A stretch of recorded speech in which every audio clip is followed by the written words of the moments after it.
Christopher Columbus, one of the great European heroes, turns up on the island of Hispaniola. He was welcomed by the native people. They embraced them. They treated them with fantastic hospitality. His soldiers snatched babies from the breasts of their mothers and dashed their heads against the rocks. Children were fed alive to his dogs.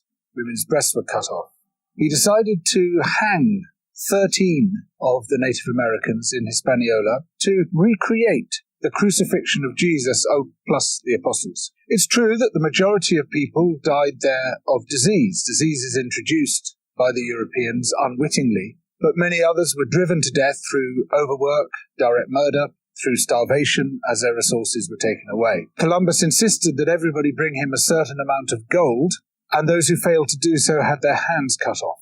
Some were sent back to their villages with their hands and their noses tied round their necks, having been amputated by his soldiers. And what he did there set the pattern for the genocidal extermination of almost all the Native American peoples. 100 million before Columbus made landfall. By the 19th century, that had come down to less than 1 million across the Americas. Overtly endorsed by such revered figures as George Washington and Thomas Jefferson, who wrote about the necessity of wiping out Native American peoples. In Britain, we present the colonial project as being about teaching the natives table manners and double-entry bookkeeping.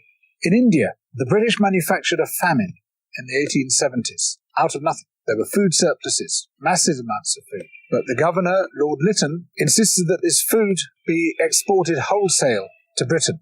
The ensuing starvation killed at least 12 million people, possibly as much as 29 million people. All relief works were banned except for hard labour in labour camps, where the inmates received the same rations as the inmates of Buchenwald, and where there was a 94% death rate per year.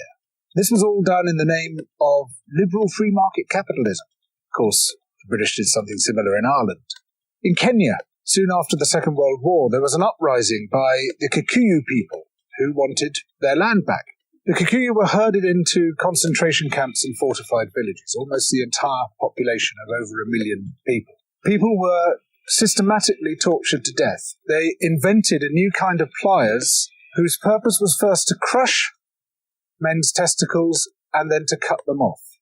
They raped women with bayonets. They raped men. Similarly, a favourite technique was to ram sand up the rectum with a stick. Sometimes they were rolled up in barbed wire and kicked around the compound until they bled to death. Some of the British soldiers boasted about this. This is within living memory. The colonial secretary lied about it. The papers documenting it were burnt. The impact of the rich and powerful nations has been so phenomenally murderous and destructive that it has been completely airbrushed from our national consciousness.